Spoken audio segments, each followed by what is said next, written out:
Remember when Lexus launched the LS in the early 90s and sent brands like Mercedes and BMW back to their drawing boards? It's not often something comes along and changes the status quo to that extent. They say history repeats itself, and this is the 2025 Genesis GV80. It's the latest in luxury from the brand that not too long ago was still just trying to get people to remember their name. These days, Genesis isn't asking for your attention, it's demanding it with things like huge 22-inch wheels, a new sloped-back swagger, and a hybridized twin-turbo V6 that's been to the gym and picked up an electrified supercharger for good measure. It's the brand's first foray into the coupe SUV space, a segment usually dominated by Germans with double-digit badge numbers and double-barreled exhaust tips. But here's the thing. This doesn't just look the part, it's got the hardware, the cabin, the tech, and crucially, the attitude. So with this car, is this finally the moment the world stops seeing Genesis as the underdog and instead the one to beat? Let's find out. Before we get into the GV80, we've got to talk about how we got here, because Genesis has had one of the most impressive glow-ups in automotive history.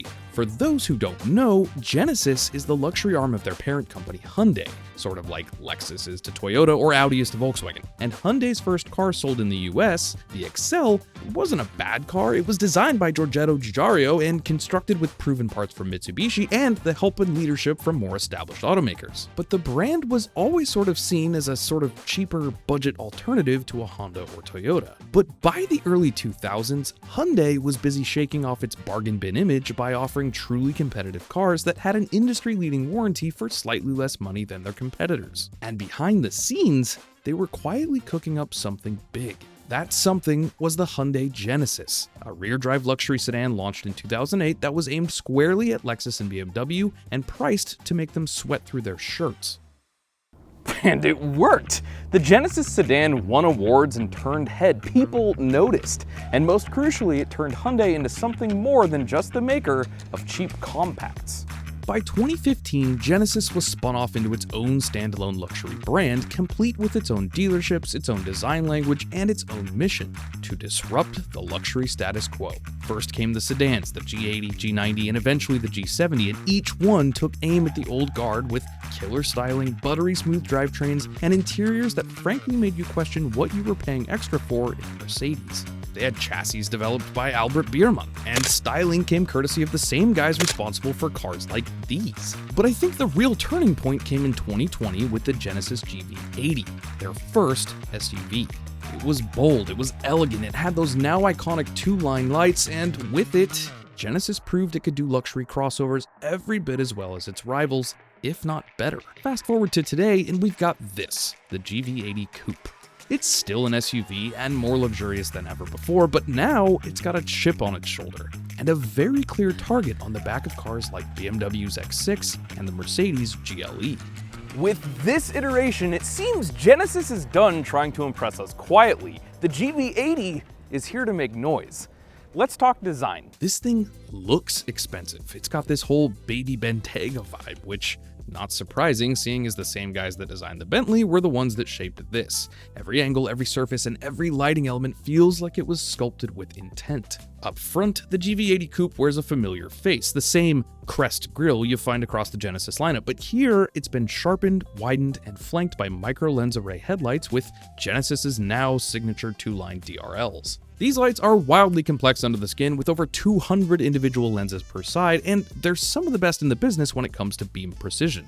But honestly, even if they didn't work, they'd still be worth it for the way they look.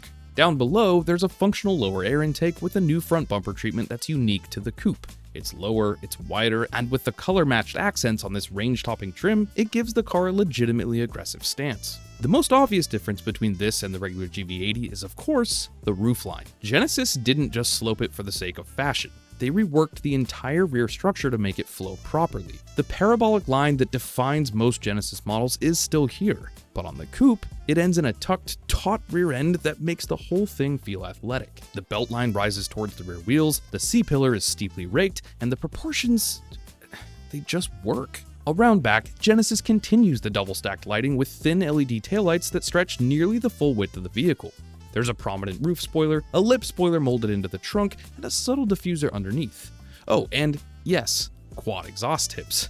And not the fake kind. It's all finished off with 22-inch turbine-style wheels, which are specific to this trim. They do a great job of filling the arches, and in my opinion, it's rare when an SUV coupe looks better in person than it does in press photos, but here we are. Between the fenders is a 3.5-liter twin turbocharged V6 that's now enhanced with a 48-volt electric supercharger, delivering 409 horsepower at 5,800 RPM and a torque of 405 pound-feet at a remarkably low 1,300 revs. See, traditional turbochargers rely on exhaust gases to spool up, which can lead to turbo lag, a slight delay between pressing the accelerator and feeling the power. The electric supercharger, though, kicks in almost instantaneously, filling in gaps in torque and providing seamless acceleration. What this means is when you hit the gas pedal, the GV80 Coupe responds with a lot more urgency than its non-coupe sister. It's all mated to an 8-speed automatic transmission that I'm told has been tuned to be more responsive without giving up any of the smoothness. And that's all bolted to an all-wheel drive system with a center locking differential. Now, you can save a bit of money and forego the supercharger, but having lived with this thing for a week, I wouldn't. This engine is pretty impressive. But frankly, what's more impressive than anything going on under the hood or the styling is what's going on with the inside.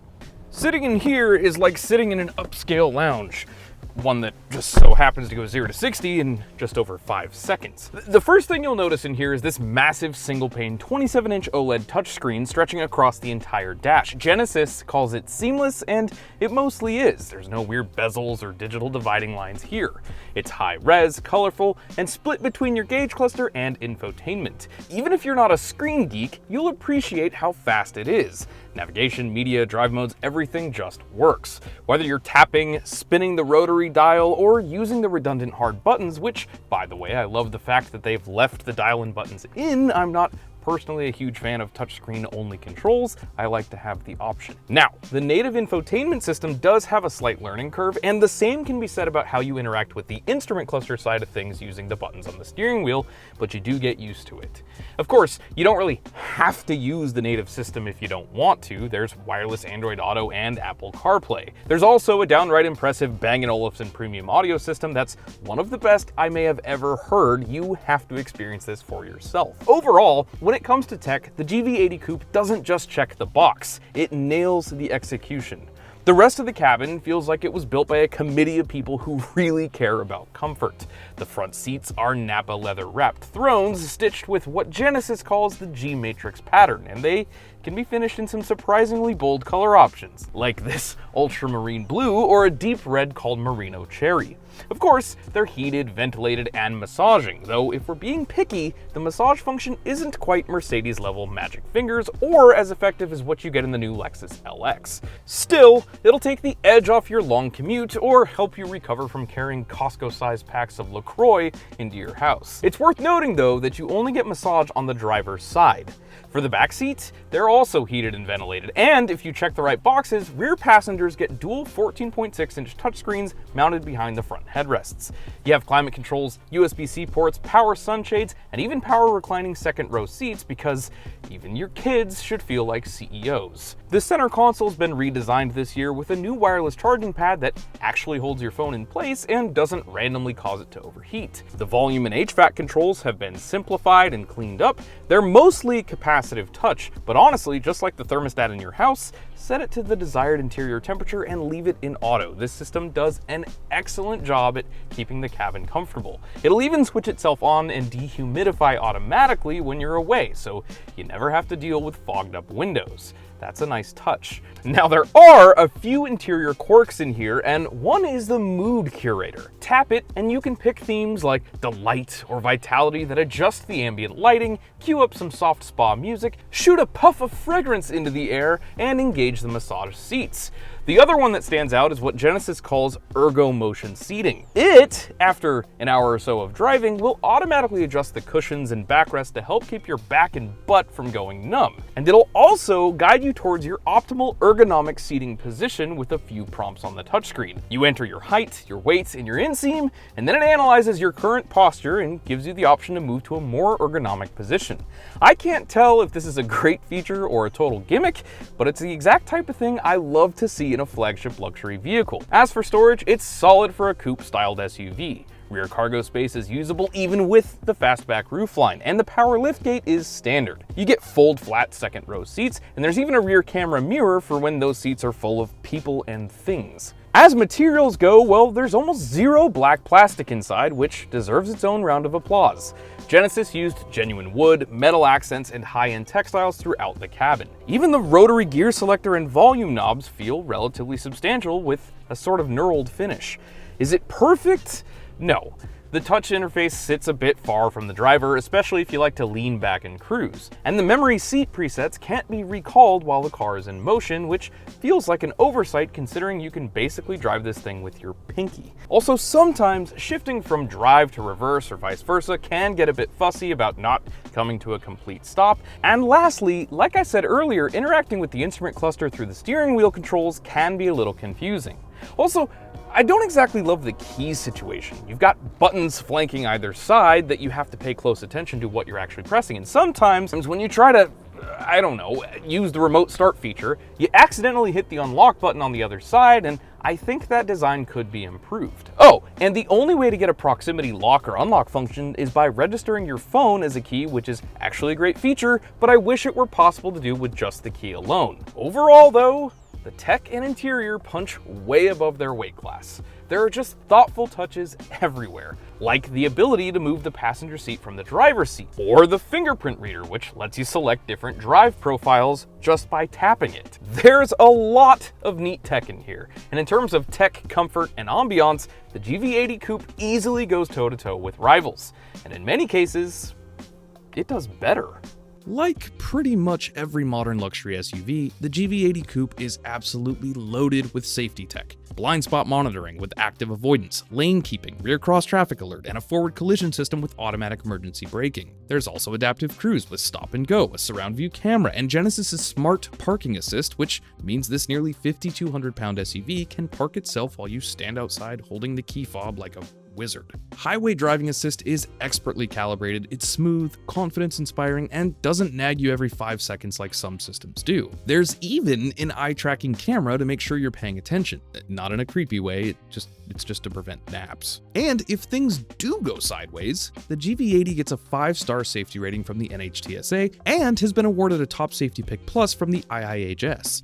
In other words, the thing is safe. From behind the wheel, the very first thing that stands out is just how smooth and quiet and comfortable and refined this thing feels. They've added additional soundproofing materials and an active noise canceling system to mute the outside world. At idle, the ambient noise registers a mere 38 decibels, rising to just 66 decibels at 70 miles an hour. Engaging the engine reveals a powertrain that balances potency with poise. The 3.5-liter twin-turbo V6, augmented by that 48-volt electric supercharger, delivers acceleration that's smooth and effortless, with the 8-speed automatic transmission executing near seamless gear changes. Transmission tuning here is excellent, and while the older GV80 could at times feel a little unresponsive, I'm happy to report that's not the case here. Even the engine start-stop system has been so well calibrated that this is one of the first cars I've ever driven where I don't immediately feel the need to switch it off. When the road begins to twist, the GV80 Coupe's substantial 5,100-pound curb weight becomes more apparent. Despite the inclusion of a Sport Plus mode exclusive to the E-Supercharged model, which holds gears longer, relaxes stability control, and adds weight to the steering, the SUV's dynamics remain more comfort-oriented than overtly sporty. The chassis, while plenty competent, doesn't quite match the enthusiasm suggested by the powertrain, resulting in a driving experience that prioritizes luxury over athleticism. That said, the steering weight and on-center feel is excellent for a vehicle in this class, and confidence levels are high even when hustled. Ride quality is a standout feature.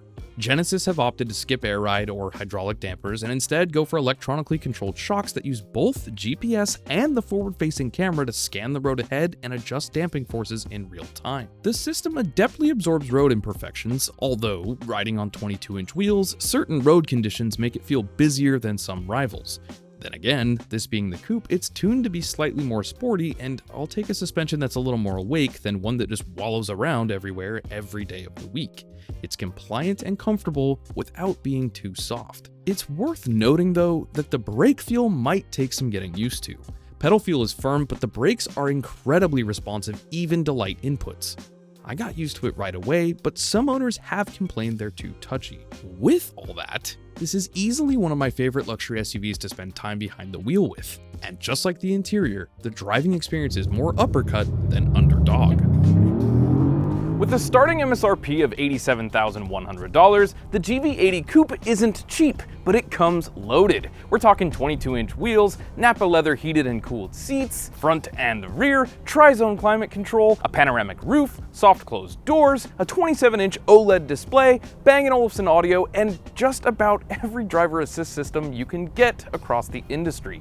Yes, the Coupe costs more than the standard GV80, and yes, Genesis still has to earn its stripes in the ultra-luxury SUV world. But on features alone, for the money, it's tough to beat. For instance, the BMW X6 starts at around 70 grand, packs in 335 horsepower, and delivers the sharpest handling in the class. But options get pricey fast, and not everyone's sold on the styling. Or how about the GLE Coupe? That starts in the mid-80s and nets you 429 horsepower and a sub 5.2 second 0 to 60 time. It's big on tech and comfort, but rear headroom and cargo space take a hit thanks to that sloping roofline, and again, when comparably equipped, it's tens of thousands of dollars more than the Genesis. Of course, there's the Porsche Cayenne Coupe, which begins at around $77,000 with 335 horsepower, and it's easily the most athletic of the bunch. But once you add options, you're knocking on six figures fast. And then there's the Audi Q8, which is a tech-forward alternative with a smooth ride and a starting price of around 70 grand. But it isn't quite as engaging to drive, and it's thirstier than most. The GV80 offers competitive power, more standard features, arguably the nicest interior at the price, and styling that turns heads. It may not have decades of heritage, but it's got pretty much everything else. And it might not have the Nürburgring lap time of a Cayenne or the badge cachet of an X6, but it makes up for it with knockout design and a ridiculously nice interior. You pair that with its excellent powertrain, and it's a value proposition that the Europeans can't touch. It's stylish without trying too hard, luxurious without being fussy, and fast without being frantic. For Genesis, this isn't just a design exercise, it's a declaration.